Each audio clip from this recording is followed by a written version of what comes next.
Welcome back.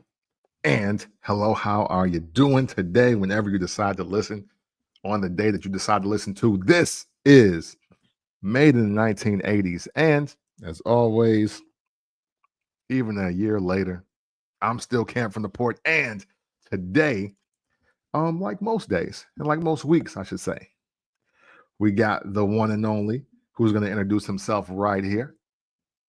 It is Wayne Dang. Please say the damn doodle. Please say it. And do we have an AKA this week? It's been a while It's been a since we've while had since some. I hit you with an AKA. It Actually, is. I do have an AKA. My brother hit me with it.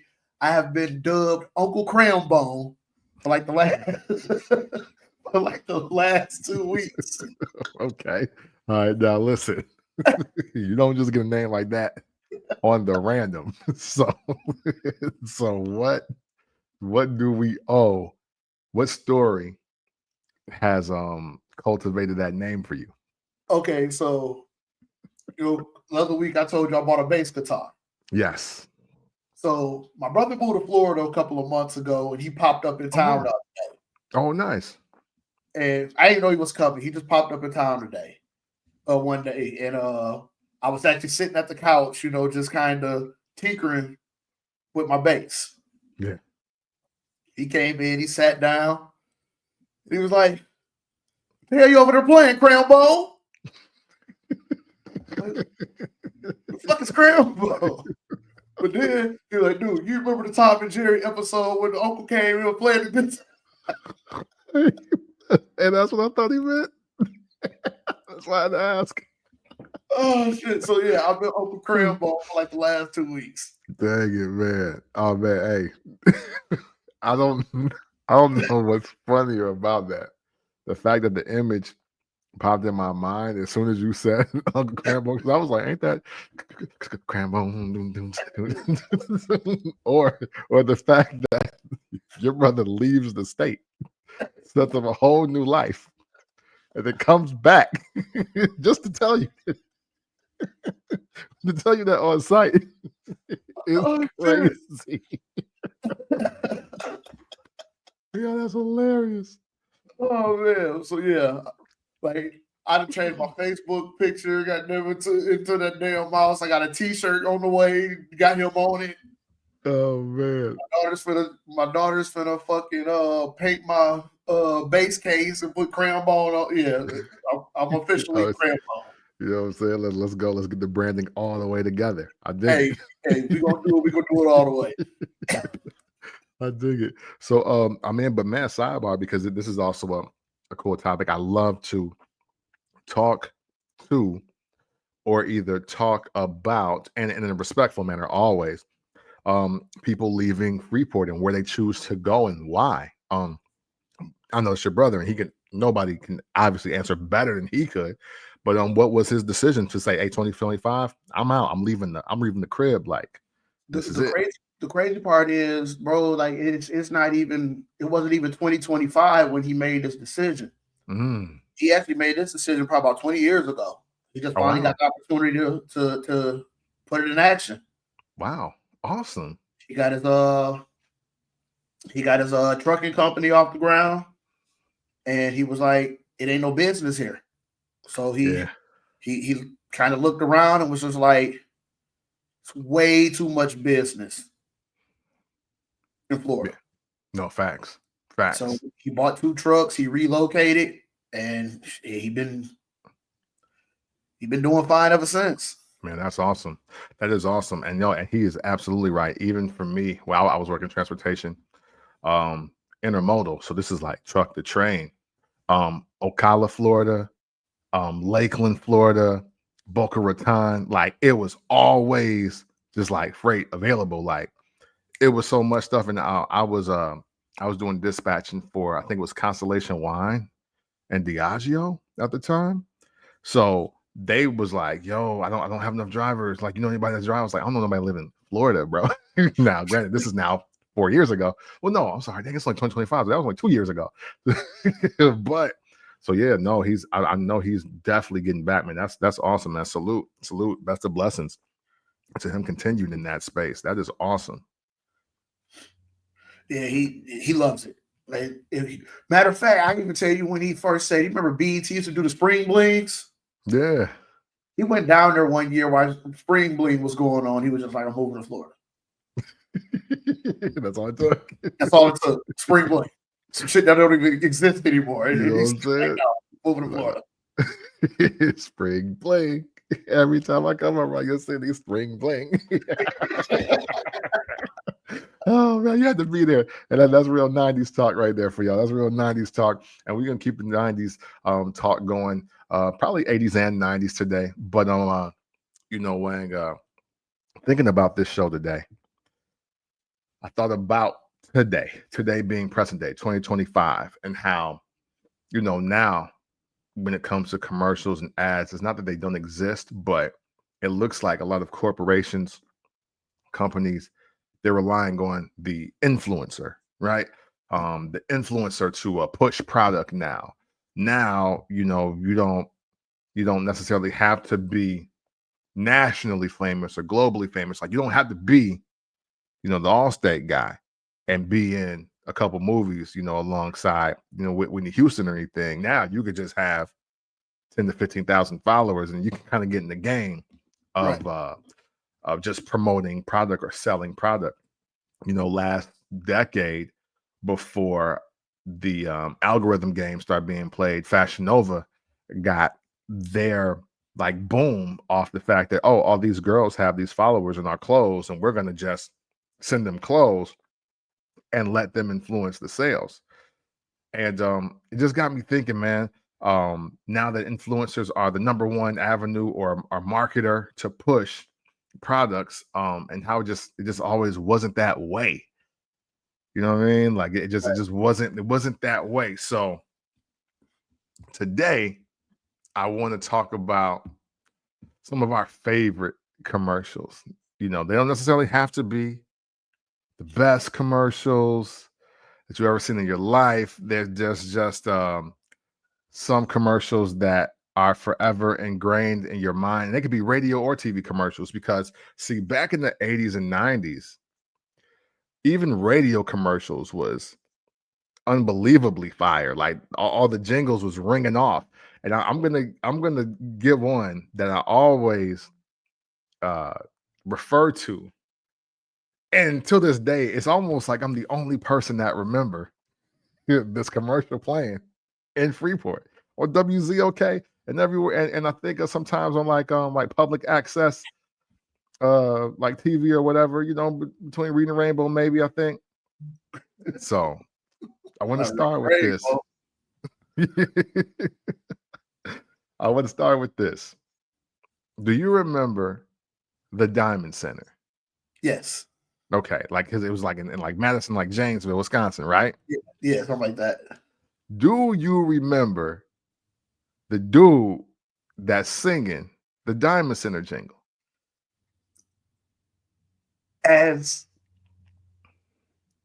I can't remember like the actual song, but I most definitely remember a Diamond Center song, like a commercial. Yeah. Like Listen, I've been searching for this. And if anybody from Freeport to Janesville, Wisconsin, or even Madison sees this or hears this, I need y'all to give me a copy of this commercial. I'll never forget it because even as I got older, it had to have been dude's daughter that ended up singing. But he was like the Michael Bolton of like Southern Wisconsin, Northern Illinois to me. You know what I'm saying?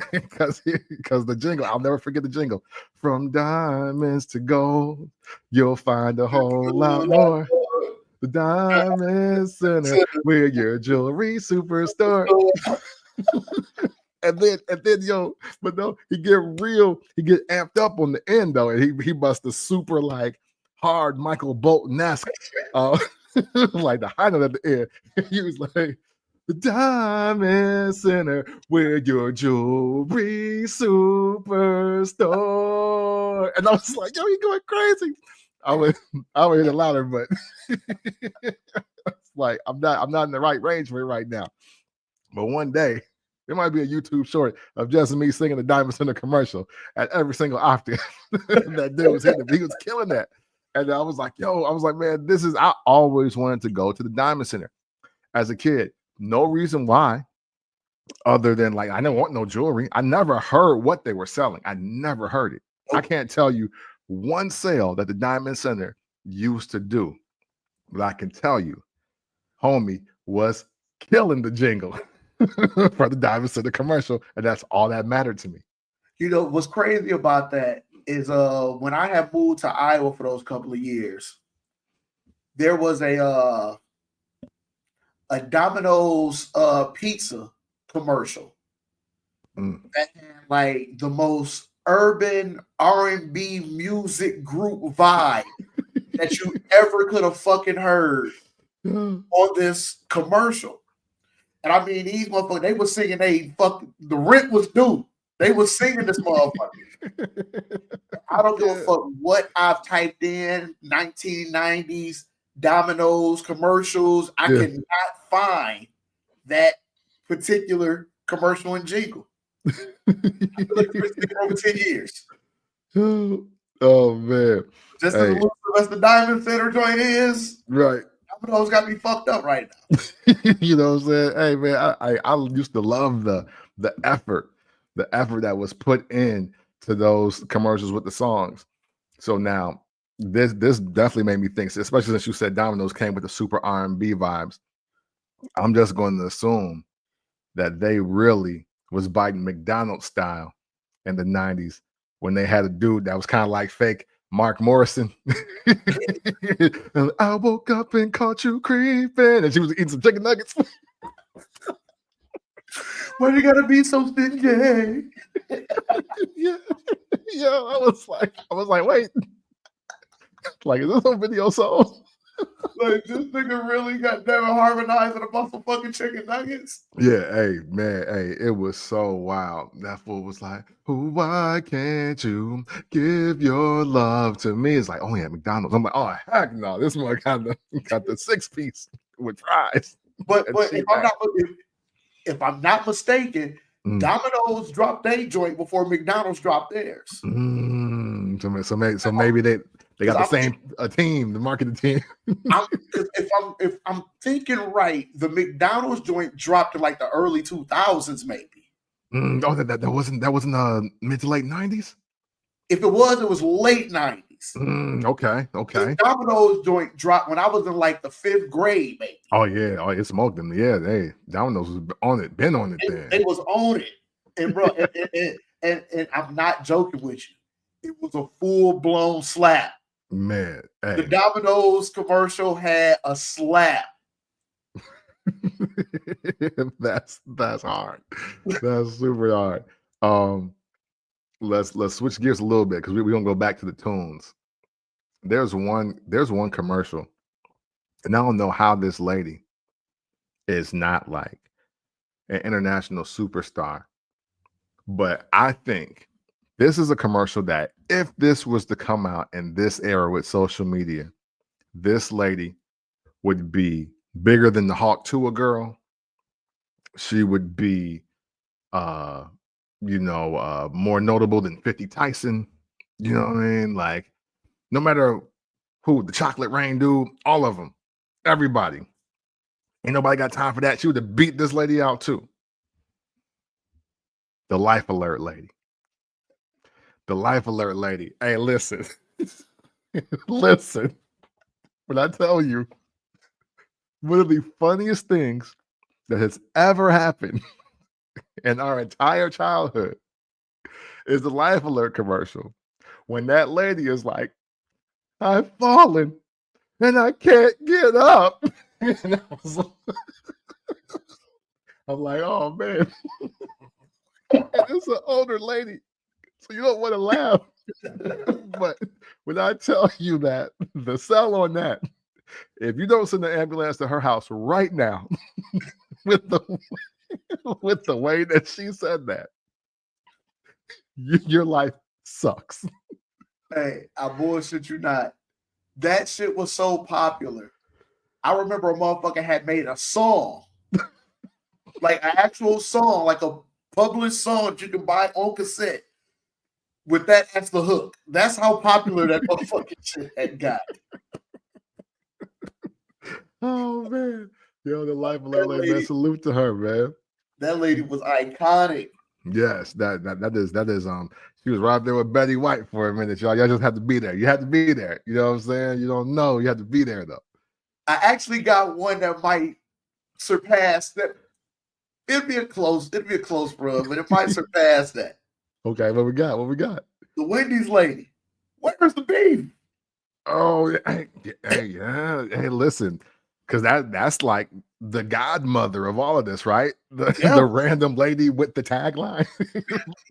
I was like, where's the beef? I'm like, Where's the beef? Pause, but she said right. it.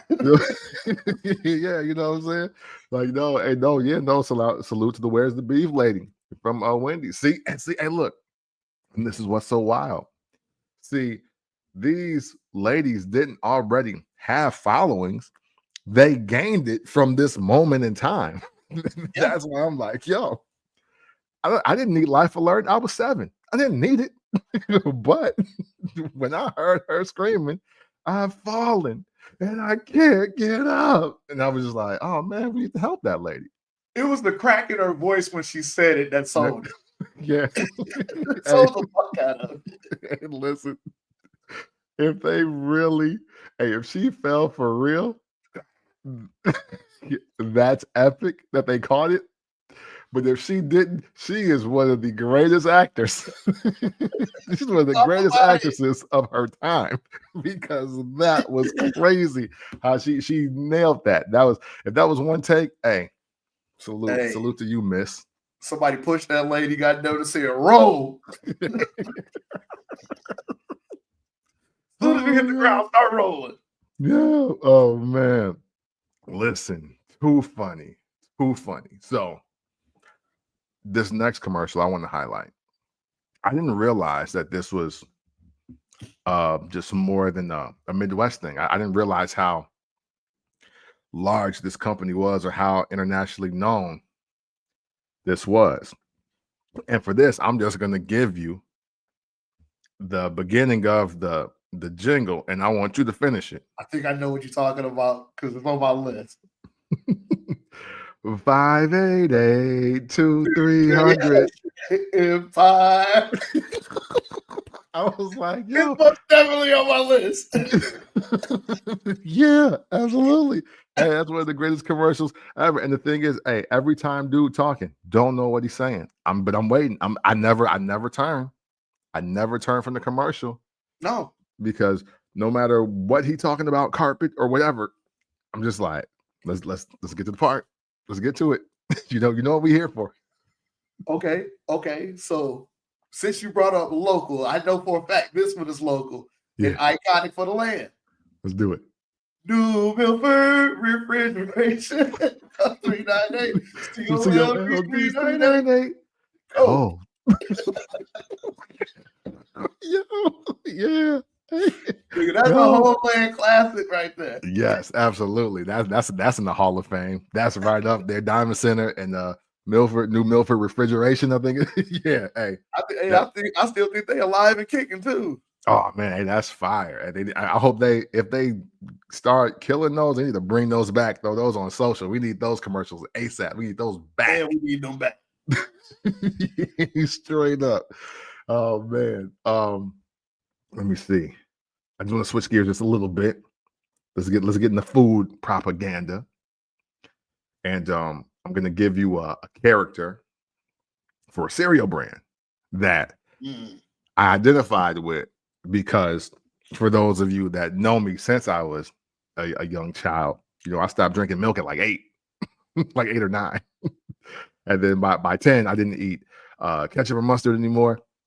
I never liked mayonnaise. That was always trash. And just like relish, that's cheeks. Never had it. After that one time, somebody gave it to me on accident. Deviled eggs make me vomit. So, Mikey from the Life cereal commercials. Give it to Mikey. He'll eat anything.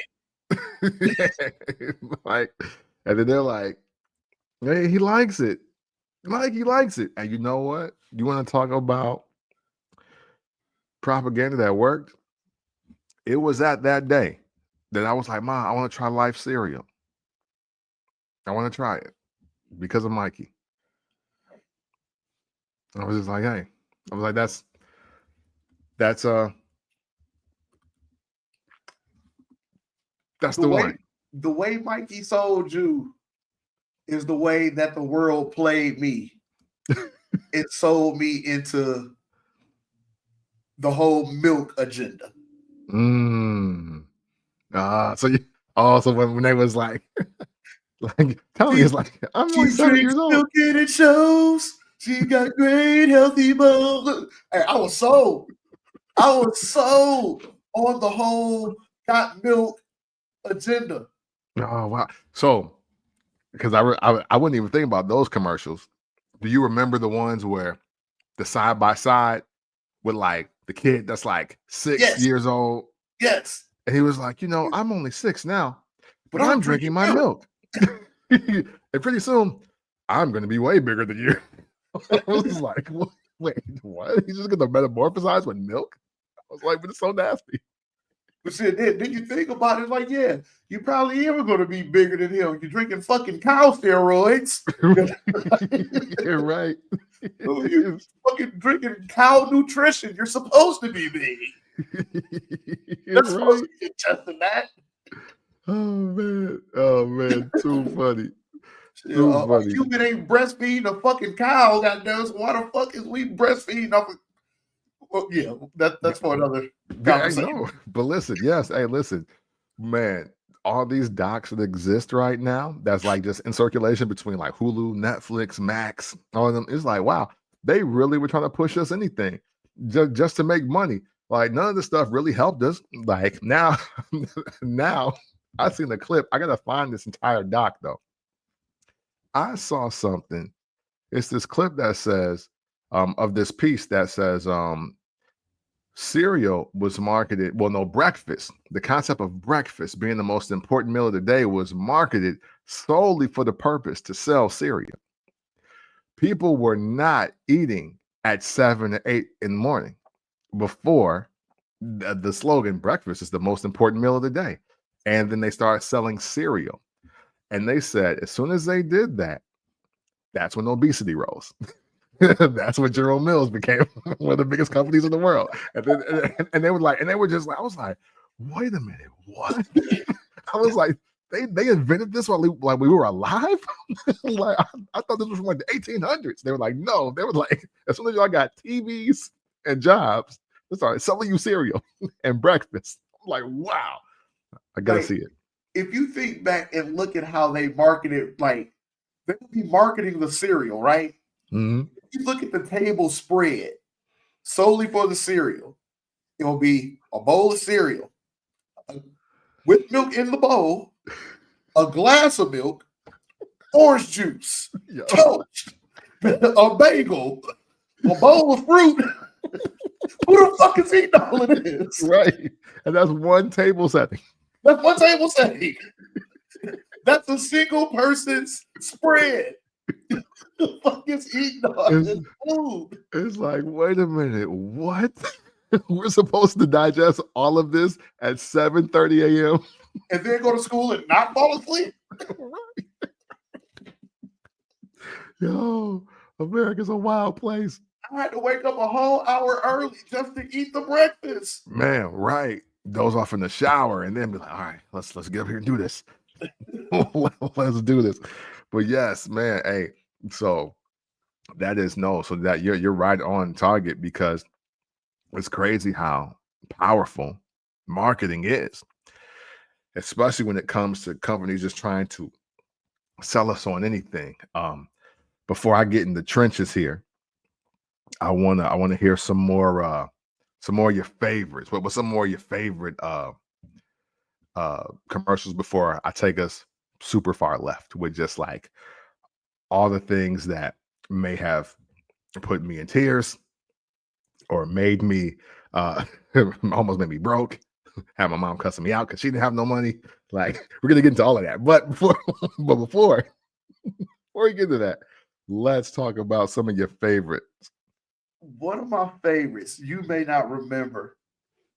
And the only reason I remember it is because my dad was my dad lived in Detroit, was born and raised in Detroit, Michigan. Mm. And they had this dance show that was kind of like a knockoff of Soul Train. Oh, Soul Train. It's called The Scene. So he used to record these episodes of The Scene and he would send them to us. Wow. So we had the commercials and everything. Like he never missed a weekend of recording The Scene. And it was this commercial that popped up. I never saw this commercial in our region ever. Yeah. But it was to sell a mouthwash called Listerman. Oh wow. So like, so I will give you the play. This lady's sitting in a hot tub. It's nighttime. Guy jumps in the hot tub with her creep mode all in her face. It was good, baby. You know what I'm saying? You know, it was like shit. What's happening? My man's breath goddamn stank like a motherfucker. So these three dudes pop up like on some Ghostbuster type shit, right? Got the little proton pack, goddamn, Buddy, goddamn shit. Get Buddy to turn around and you kind of zap him in the mouth with the motherfucking Listerman gun. Yo. It was like crazy. Something. Yo, you got to use Listerman. Then Buddy called that man Piranha Mouth.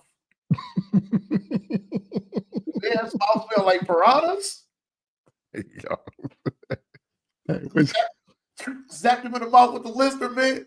Yo. Girl, everybody happy. Yo, first of all, being Piranha Mouth when you're in the girl face is actually kind of funny. There's an entendre in there somewhere. There's no entendre in having fish on your breath. You're another girl face. Oh man. Hey, that's hilarious, man. Hey, you know what? I would have to see those because that actually made me think, what is the best bad breath commercial? Now that one, or was it Tic Tacs or Search when they were like, oh, dude, I forgot about them junkies. Hey, yo, those came out. We were in junior high when those came out. And then and shout out to my man. Shout out to my man Kevin Cool. He'd always walk up on J Dub and be like, I can't watch this. He was like, hey Jay, you walking to school with us? He was like, of course I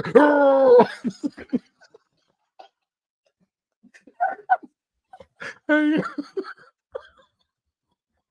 it's one of the funniest things ever in life, bro. Oh my God. Hey, when those commercials came out, dude, roasting had taken a new level with my guy Kevin Cooley, man. That was too funny.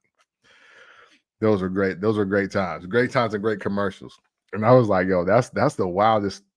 That's one of the wildest reactions to make you have a Tic Tac. Okay.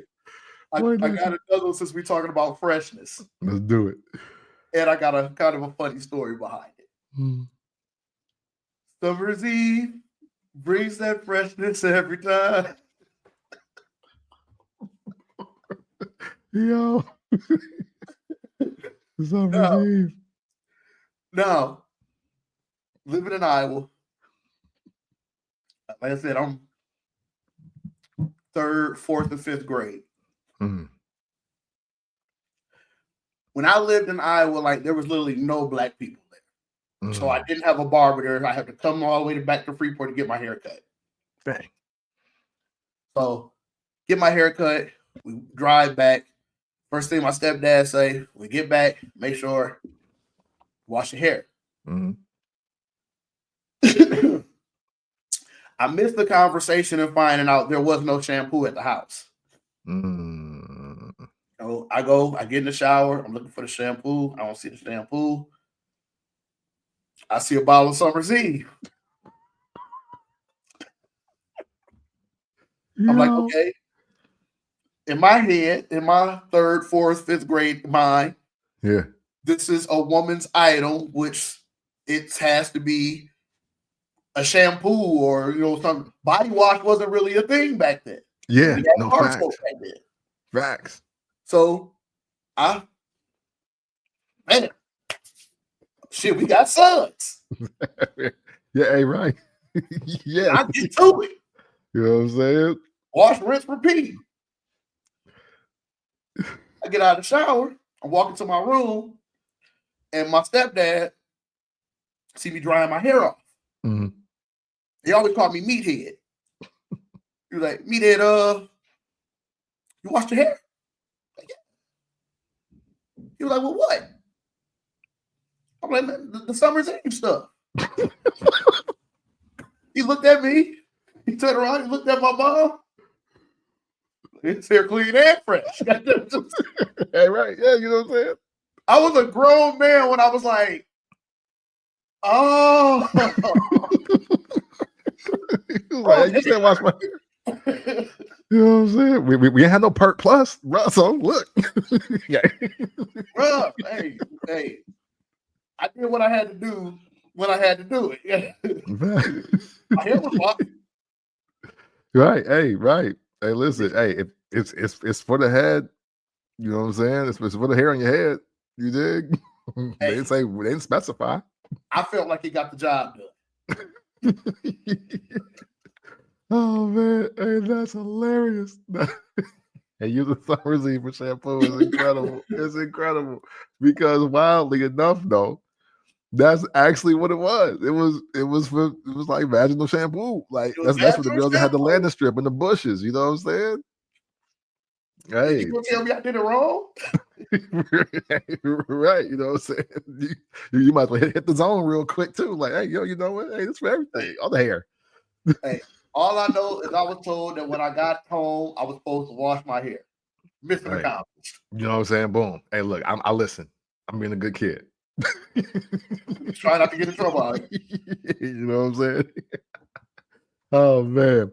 Oh man. Oh man. So as we progress this a little bit, I want to talk about now all of the commercials that probably caused a lot of financial turmoil in the house.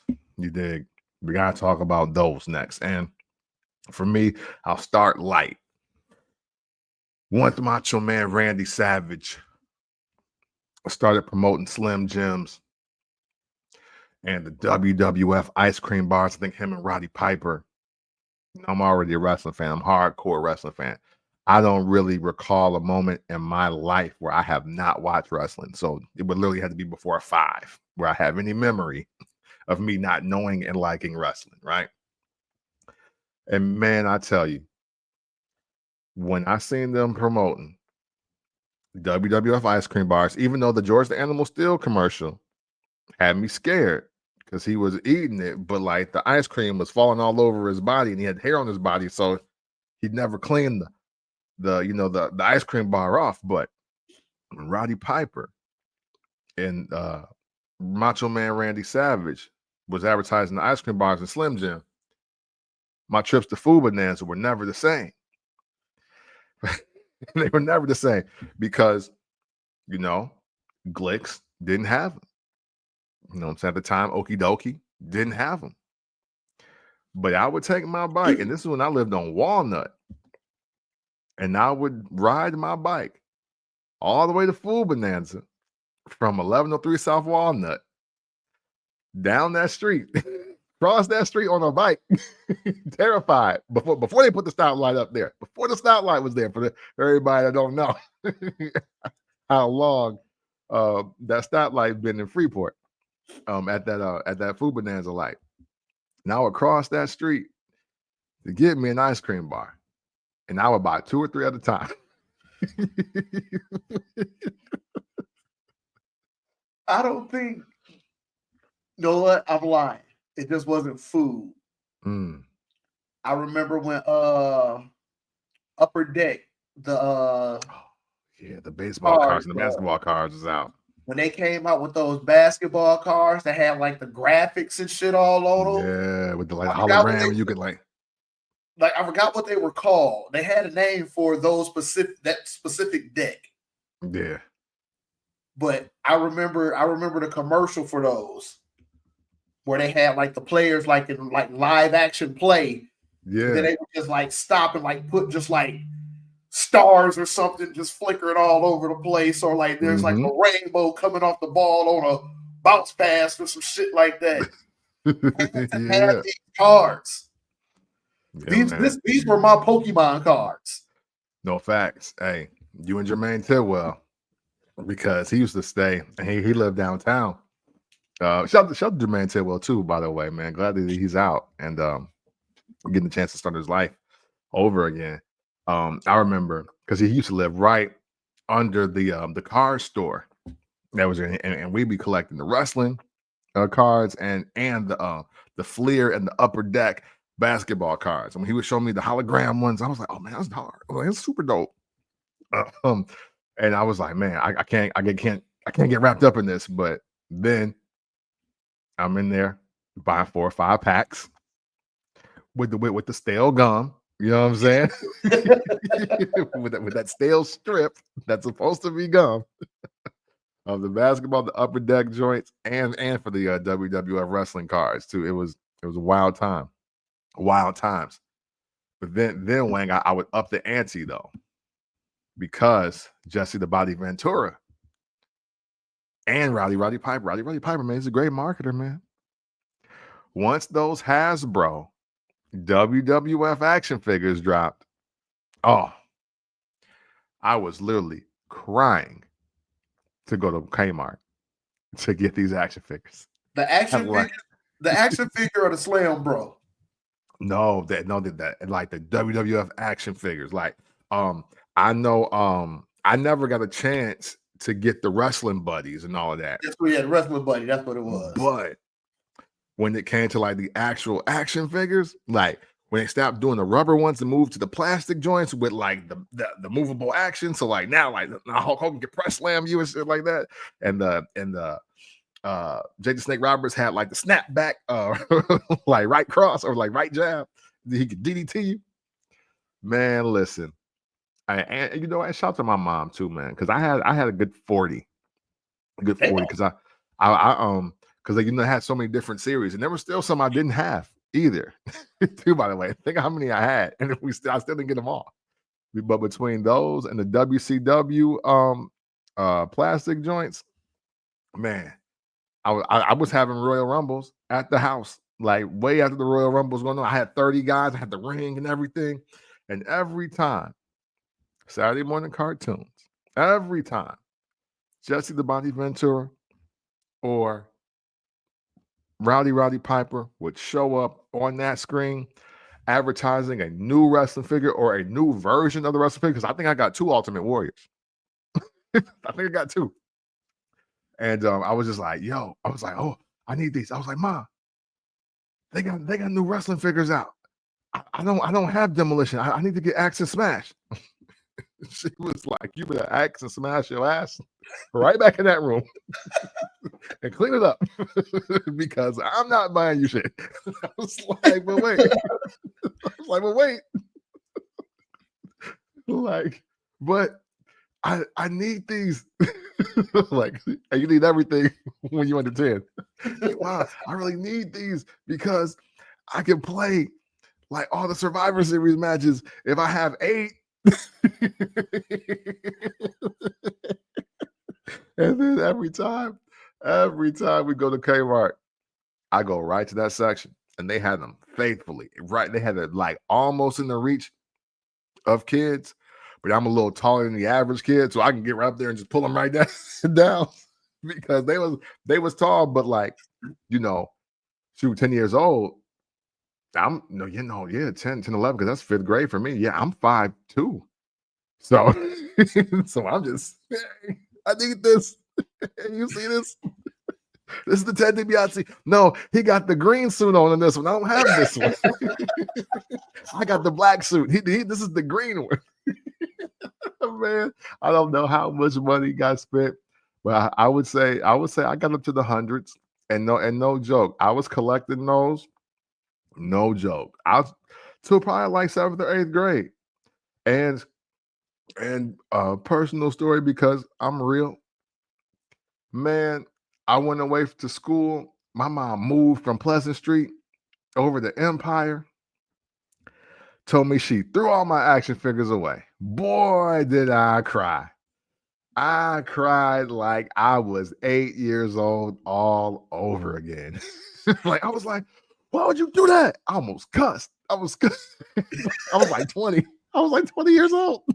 I was cussing at my mom. Did you throw my action figures away? But I was mad. I'm not gonna hold that one against you. Yeah. I'm not gonna hold that one against you. I was like, why would you do that? She was like, Cam, you grown. I was like, why would you do that? I was like, I could have sold those or something. I was gonna keep them forever. I was hot. I was hot. I'm not judging you on that one because when the Power Rangers dropped, man, bro, I had the fucking Zords, I had the posable action figures from different genres of Power Rangers, and I had them all in a box. I had everything in boxes. My mom had this attic that had this little crawl space. It was just big enough for me to slide these boxes in that crawl space. I ended up going to jail. And when I came home, someone just told me, like, after being home, like, let me see if these joints are still up there in the crawl space. Yeah, just go reminisce.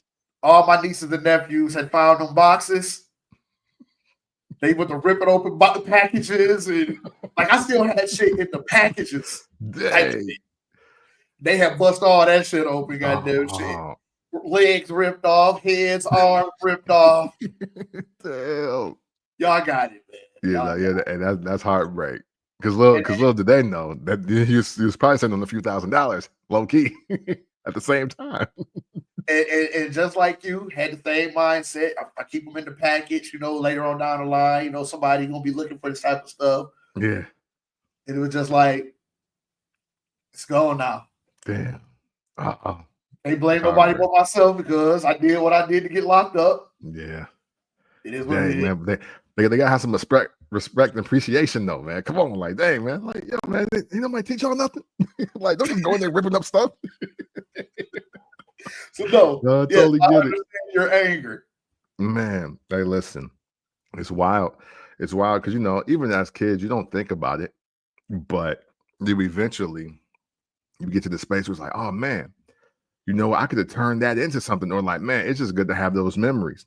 So it's wild when you do you grow up, but then that piece of you just wanting to go back, and then it's not there anymore. Yeah, man, that's an unbelievable heartbreak. It's unbelievable. It's indescribable how heartbreaking that is when it's just not the way it was, the way you left it. Yeah, it was. Dude, I was easily in the thousands of dollars. Yeah, because you had the Power Rangers still in the plastic. Oh no, I'm talking about just purchase. Oh yeah. So double that, triple that. Cause living in Iowa, you got paid for they paid you like 20, a nickel per can. Oh so yeah. Coming back to Freeport, because people just throw cans anywhere because they ain't worth shit here. Yeah. Since I'm here for the weekend, I'm on one of my cousin's bikes, riding around Freeport, backing up cans. Did about 2-3 weekends of that. Take them over to the little market. Goddamn it, they count them up for me. Boom, yeah. $50-$60. Take me to Target. Boy, let's go. The new Zord just dropped. I need that. This $50-$60. Dang it. All of it gone. Damn, man. Impeccable hustle too, by the way. Hey, I'm gonna get it. If I don't do shit, I'm gonna get it. You know what I'm saying? Oh man. Are there any other commercials that you can think of that made you spend a lot of money or maybe something like influence your purchases? Before I get into the music, the part 2 of the music portion of this conversation. I'm not even going to do that. I'm going to hit you with a fun fact. Let's go. People don't know. The cartoon Doug. The Nickelodeon cartoon Doug. For sure, classic. His OG drawing, his original drawing was a California grapefruit commercial. Really? Yep. Wow. His first initial sighting was from a California grapefruit commercial in the 80s. Wow. And then he got drawn into Doug. Huh. Khaki shorts, the shirt, big nose, spiky hair, the whole nine. Everything just on the orange. Like Yep. Just on the grapefruit though. damn. So the Doug funny with the and you with the fast fact. That's hard. So I hit you with the fun fact instead. You know what I'm saying? Oh man. Wow. Yeah, that's blowing my mind right now. Now I gotta go look it up and like look up the commercial, see if I can see it. I'm like, oh, I'm gonna find it and send it to you. you know what I'm saying? I'm like, damn, that damn show is Doug funny. God, dog it.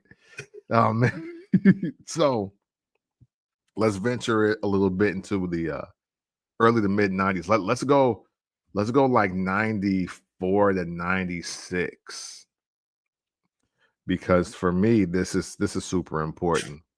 Because now by 94, I'm officially what people would deem now like a hip hop head. So now, you know, I'm watching BT, but solely for the purpose of Rap City now. And I'm watching MTV, but solely for the purpose for Yo MTV Raps and the MTV Jam of the Week, you know? And even though it's obviously corporate pandering, one of the coolest commercials that wasn't even that cool now that I think about it. I just love this crew. But the Coca-Cola Keith Murray voiceover commercial with this beat that was so hard. I was like, yo, what beat is that? Because I already bought the most beautifulest thing in this world, and I didn't hear this beat on this album. I go through, I'm playing NBA Live. I'm like, nah, this beat got to be on there because Keith Murray talking over it. But oh no, it was not. But when Eric Sermon dropped his debut solo album after EPMD broke up, Double or Nothing, there's a song in there called Tell 'Em. And I kid you not, as soon as the beat dropped, I was like, oh, that's the Coca-Cola commercial. And I was geeked. And I love finding those little like just nuggets and nuances in commercials. And obviously Coke would do their thing. And then we're gonna get into the drinks that we're not supposed to have. To me, one of the illest commercials of the entire 90s. Right up there with the Diamond Center for me, y'all know, is Snoop Dogg, Nate Dogg, St. Ides. Hey, listen, Nate Dogg is the illest for this. Hey, listen. That shit. Nate Dogg smoked this. Oh man. He smoked this. Hey, before that beat even dropped, that fool showed the silhouette. Head to the corner store, you know what I'm looking for. St. Ides. I was like, yo. Nate Dogg was goated. You know what I'm saying? I was like, yo. And me being stupid, not knowing nothing. Hey, Mom, I want some St. Ides. She was like, what? I was like, yeah, no, the song that Nate Dogg singing. She was like, that's not for kids. I was like, oh, for real? I was like, no, but that. I was like, but that St. Ides. Nobody did it like Nate Dogg. Man, for sure. Rest in peace to the legend Nate Dogg. He slaughtered that. Man, hey, that's one of the greatest, shortest commercials of all time.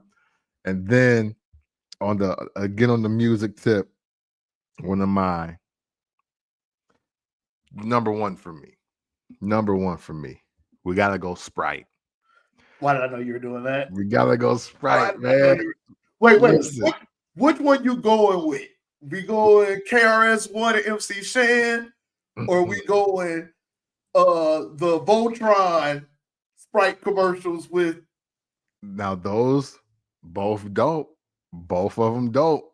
But I'm gonna go back to the one of the ones that kicked it off, and to me, This is still the greatest freestyle in the commercial ever, and it cannot be duplicated. And I memorized this rap, and I had to listen to it again before the show just to make sure I still remembered it. And I was like, "Yeah, no, we right on time." But Large Professor and Grand Poobah studio freestyle for the Sprite commercial. I That's don't the know. A. Remember that one? That's the A1. So, um, one A, and also it's the greatest freestyle cipher circle recovery of all time because Large Professor. And look, I'm about to try to do this commercial. No words, no beat. I'm just gonna give off of memory, and I'm gonna tell you, Large Professor kick it off, and then Grand Poobah gonna pick it up. So, all you hear is like, right, and then so like that's how the beat, and then the beat going. And they was like, yeah, yeah. And then Large Pro, like, this is how we work it. Grab the big Sprite and, we jerk it right out the fridge. Just like this with the dip, dab, dip. Yeah, we drink Sprite. And then, right, so as he falling off, Grand Poobah come in real smooth as ever. Got the Sprite in his hand too. He was like, "Give a pound with my hand to my right hand. Oh, wait, no, give a pound to my man with my right hand, cause I keep the Sprite in my left hand, and I press the button when I don't want to hear nothing. I let it go when I want to hear something. This is how we go when we in the studio freestyle with Sprite. You know how the rest go. First things first." Obey your thirst. Drink Sprite. All right. I was like, all right. Yo, I remember that one. Listen, Grand Poobah got the album purchased out of me because of that. Just because of that. I bought Grand Poobah 200,000 that dropped in 1996 because of that. And the Mary J. Blige remix he was on. And because I like it. Even though and only kid from Kingdom Play, he's just in the video. He's not even on the song, but like Grand Poobah was the man after that. That really shows me how much Sprite was pandering to the hip hop community in the 90s, though. Listen, because nigga Kid Play had a Sprite commercial. Yep, P Rock and CL Smooth had one. P Rock CL Smooth had one. I think Chris Cross had one. Yep, AZ and Nas. AZ and Nas. Yeah, hey, they was pandering like a motherfucker. Yep, hey, ever. And they grabbed the real hip hop niggas too. Like it wasn't like Vanilla Ice and like Hammer and like.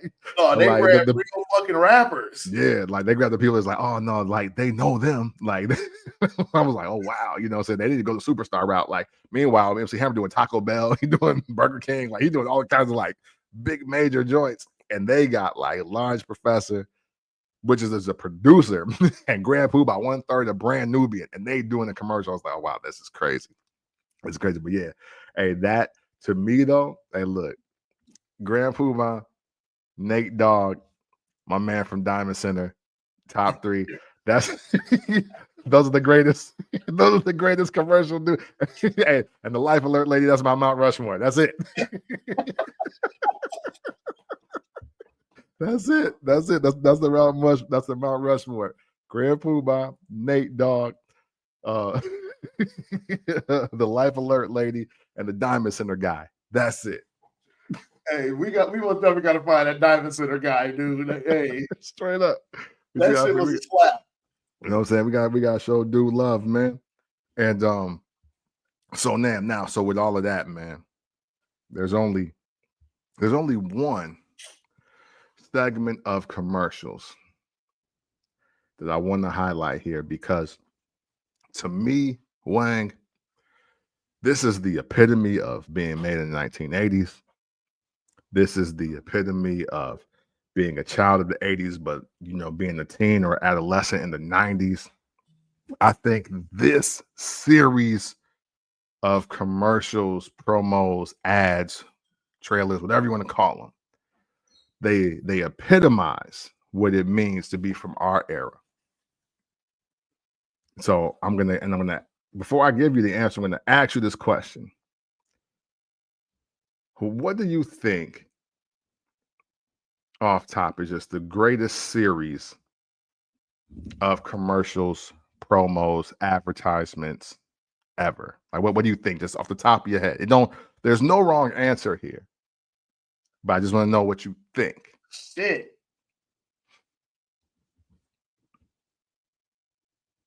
I would have basically anything McDonald's.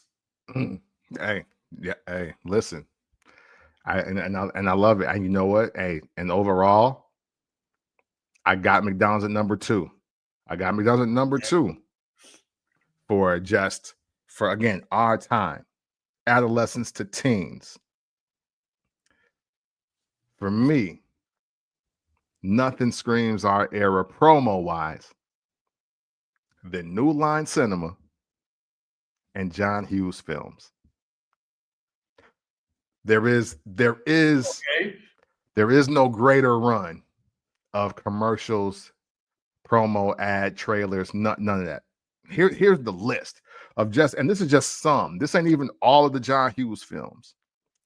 But this is like news. And matter of fact, rest in peace to the legend John Hughes as well. He died in 2009. So, but just off top, The Breakfast Club movie, Ferris Bueller's Day Off, Uncle Buck, Home Alone, National Lampoon's Christmas Vacation.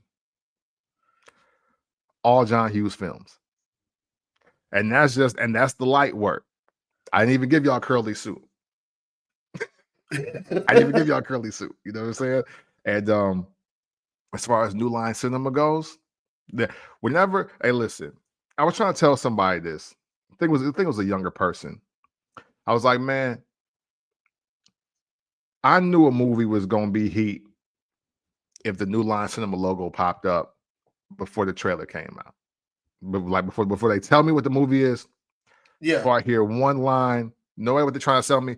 Once that New Line Cinema pop up, I was like, oh, that's heat. Gotta go. Heading down to the Lindo, getting my $3 or my $5 once I got older. And I'm going to see that movie. And here's just some of those. The Mask.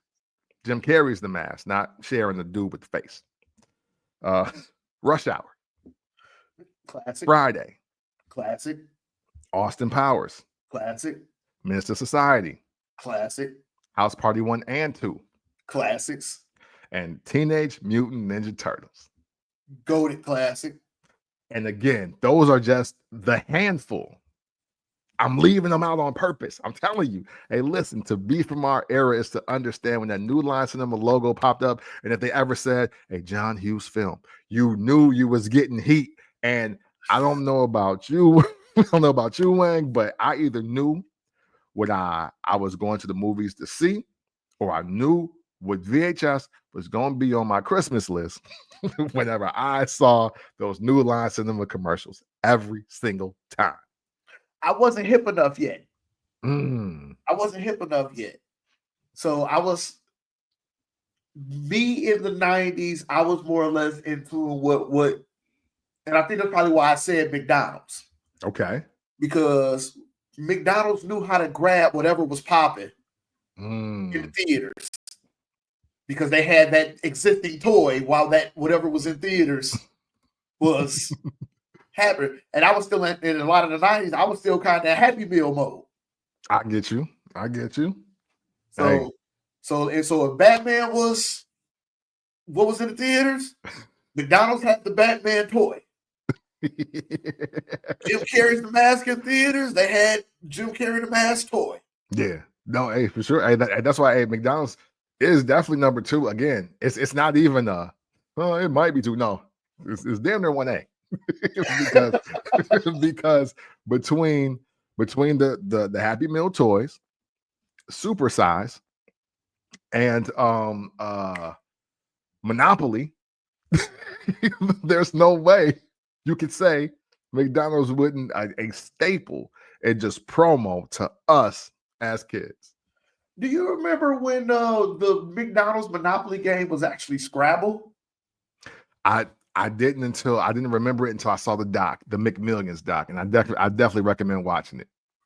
Like, yeah, I haven't watched the doc, but I was like, damn, I didn't know they was doing Scrabble first. Yeah, that totally blew my mind when I was like, Scrabble. I was like, really? I was like, do I remember that? I was like, let me step to the front like I remember that. I don't think I remember that. Yeah, I most definitely know. but I was like, but yeah, and they were like, yo, that was so successful. Matter of fact, the McMillions doc, 6-part documentary. All the episodes, I think, are like 45 minutes to an hour long. But man, when I tell you it's super worth watching it, I learned so much about that era and that time and the scam that took place. It was super crazy.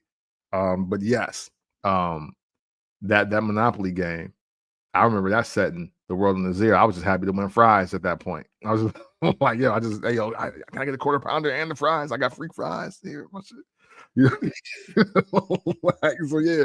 No, listen, New Line Cinema and McDonald's. I think they are the giants. You know what I'm saying? They are the Lakers and Celtics of 80s and 90s commercials. You know what? I do want to give a shout out, a slight shout out, honorable mention to Ivan Reitman. You know what I'm saying? Because the Ivan Reitman movies, those promos used to slap too. Ivan Reitman, y'all might know him from Ghostbusters 1 and 2. You know what I'm saying? You might know him from Kindergarten Cop. You know what I'm saying? Twins with Arnold Schwarzenegger and Danny DeVito. You know what I'm saying? It was so yo, he had slaps too. And whenever I seen an Ivan Reitman film or a John Hughes film, I was like, okay, it's heat on the way. But yes, man, listen, I don't think any kid, any young, I don't think anybody that was just alive from 1985 to 1999 that could be like, yeah, nah, McDonald's ain't number 1 or 2. Like it's got to be like they were on fire back then. You know what I'm saying? Like that's when they had characters. That's how we knew who Grimace was and the Hamburglar and like you know, Ronald and all these other. I was like, yo, man, they're going crazy. This is insane. Like, you know what I'm saying? They had to play places that they originally had to play place in the 80s and 90s. I think it was like early 90s, I think. McDonald's play place, that wasn't a thing all the time. That was it. That was it, man. I think we had the one here that came late. Mm-hmm. But everybody remember that one that was in Rockford, I think off of Auburn. Yeah. Yeah. That outdoors one. It was like more like a swing set type joint. Yeah. Yep. Come on. Never let me go. Nope. I was like, nope, you're gonna take right here. And I'll take you to Crate Park. How about that? This is the crazy part. Many of times I've ended up at that McDonald's, but damn it, you wasn't going outside to play. Sit down, eat, let's go. You know what I'm saying? Like you said you want to go here. Here. Or you Happy Meal. Sit down. Hurry up. Straight up. Oh man. Oh man.